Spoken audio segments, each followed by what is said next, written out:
नया week start हो चुका है और अब हर एक ट्रेडर और इन्वेस्टर को चाहिए होगी एक नई अपॉर्चुनिटी, एक ऐसा स्टॉक जिसमें आने वाले वीक में एक अच्छा मोमेंटम मिले, एक ऐसा स्टॉक जिसमें रिस्क कम और रिवॉर्ड ज्यादा हो। तो बस आप सभी के लिए हम लेके आए हैं एक ऐसा स्टॉक जो इस वीक में एक अच्छा मोमेंटम दिखाने की कैपेसिटी और प्रोबेबिलिटी रखता हो। ये स्टॉक बेसिकली एक फार्मा स्टॉक है और स्टॉक की कंप्लीट डिटेल जानने के लिए इस वीडियो को एंड तक जरूर देखिएगा। तो अगर आप मार्केट में इंट्राडे में होल्डिंग बेसिस पे सही गाइडेंस के साथ ट्रेड करना चाहते हैं तो आज ही ज्वाइन करें हमारी ट्रेडर्स की फ्री व्हाट्सएप कम्युनिटी। चलिए बात करते हैं हमारे स्टॉक ऑफ द वीक की, जो कि फार्मा कंपनी को बिलोंग करता है एंड स्टॉक का नाम है औरो फार्मा। औरो फार्मा इंडिया की एक लीडिंग फार्मास्यूटिकल कंपनी में से एक है। कंपनी का बिजनेस बेसिकली जेनरिक मेडिसिन और एक्टिव फार्मास्यूटिकल इंग्रेडिएंट्स पर बेस्ड है। इंटरेस्टिंग बात तो ये है कि कंपनी का 70% से भी ज्यादा का रेवेन्यू इंटरनेशनल मार्केट से आता है, स्पेसिफिकली यूएस मार्केट से।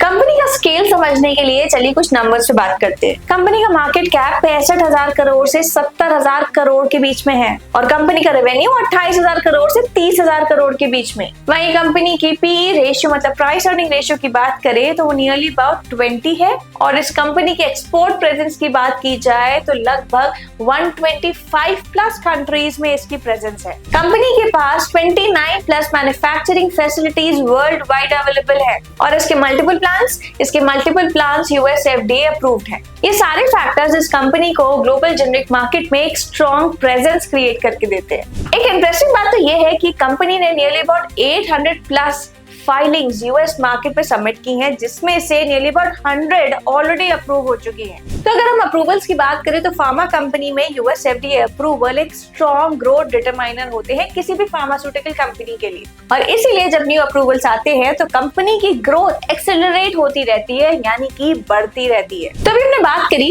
कंपनी के बारे में, जाना कंपनी के वेयरअबाउट्स के बारे में। अब हम बात करेंगे इसके टेक्निकल सेटअप की।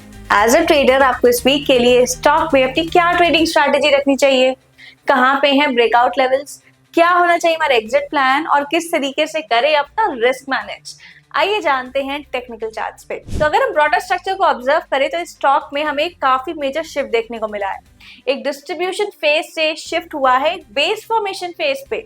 ये स्टॉक काफी टाइम से कंसोलिडेशन फेज में रहा, लेवल से 1100 से 1250 के, और ये कंसोलिडेशन बेसिकली बताता है एक balance between the buyers and the sellers. But अगर हम इस कंसोलिडेशन फेज को क्लियरली देखें तो यहाँ पे हमें रीसेंट टाइम में एक हायर लो का स्ट्रक्चर बनता हुआ दिख रहा है। तो सीक्वेंस पे देखें तो पहला स्विंग लो बना था 1100 के लेवल्स पे, फिर उसके बाद एक हायर लो स्ट्रक्चर जो हमें दिखा है वो 1130 के लेवल्स पे दिखा है और अब जो स्ट्रॉन्ग हायर लो स्ट्रक्चर दिख रहा है वो 1180 के लेवल्स पे दिखाई दे रहा है। इसका मतलब ये है कि डिमांड ग्रेजुअली बढ़ रही है और शायद हमें स्टॉक में एक डायरेक्शनल मूव देखने को मिल सकता है।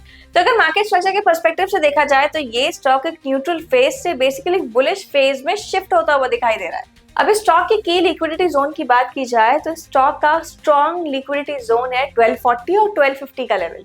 अब ये लेवल इतना इंपॉर्टेंट है क्यों, ये जानना सबके लिए बहुत ज्यादा जरूरी है। सबसे पहला कि प्राइस ने इस लेवल पे मल्टीपल टाइम्स टेस्ट किया है और साथ ही साथ सेलर्स ने इसी लेवल को काफी टाइम डिफेंड भी किया है। इंस्टीट्यूशनल पर्सपेक्टिव से देखा जाए तो ये लेवल्स बेसिकली लिक्विडिटी पूल्स होते हैं। तो अगर ये स्टॉक 1250 के लेवल्स के ऊपर जाता है तो एक स्ट्रॉन्ग कॉन्सेंट्रेशन हमें दिखाई दे सकता है। सबसे पहला ब्रेकआउट बाय ऑर्डर्स का और दूसरा शॉर्ट सेलर्स के स्टॉप लॉसेस का।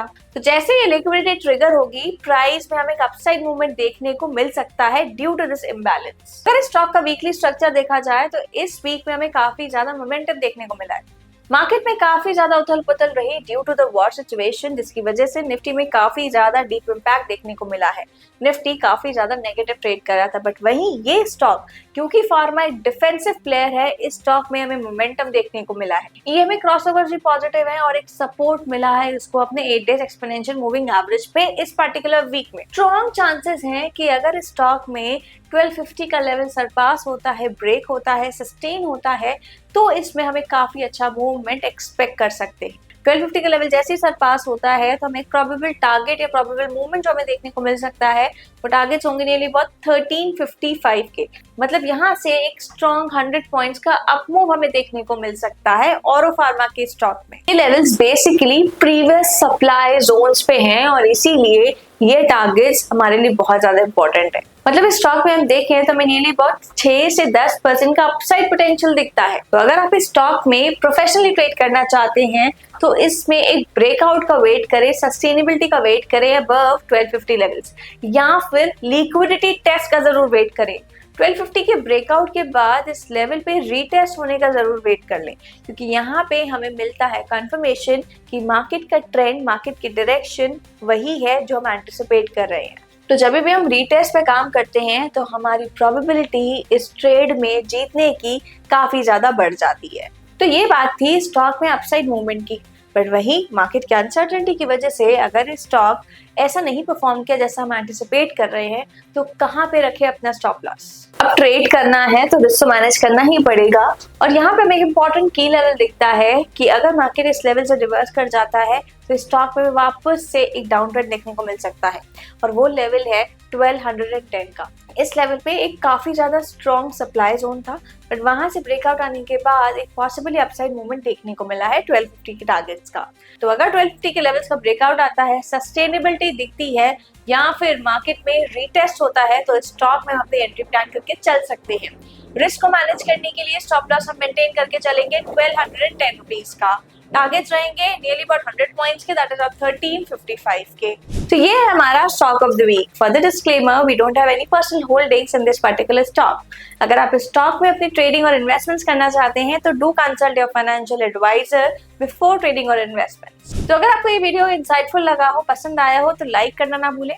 अपने दोस्तों, ट्रेडर्स और इन्वेस्टर्स के साथ जरूर शेयर करें, और आगे के अपडेट्स कुछ मिस ना हो जाएं इसलिए सब्सक्राइब करना ना भूलें। और एक और इंटरेस्टिंग बात, हम आप सबके लिए लेके आ रहे हैं एक म्यूचुअल फंड सीरीज, जहां पे हम समझेंगे कि म्यूचुअल फंड्स क्या है, म्यूचुअल फंड्स में इन्वेस्ट कैसे करना है, कौन से म्यूचुअल फंड्स आपके एज के अकॉर्डिंग राइट रहेंगे, और म्यूचुअल फंड में कौन सी स्ट्रैटेजी लगा के लॉन्ग टर्म इन्वेस्टमेंट्स करके चलनी है। So stay tuned and watch our upcoming videos on how to invest in mutual funds. तो ये वीडियो सिर्फ बिगनर्स ही नहीं बल्कि हर इन्वेस्टर के लिए यूजफुल होने वाला है जो म्यूचुअल फंड्स में या फिर स्टॉक मार्केट में इन्वेस्ट करते हैं। तो मिलेंगे नेक्स्ट वीडियो में कुछ नए अपडेट्स के साथ, and stay tuned with us for the mutual fund series.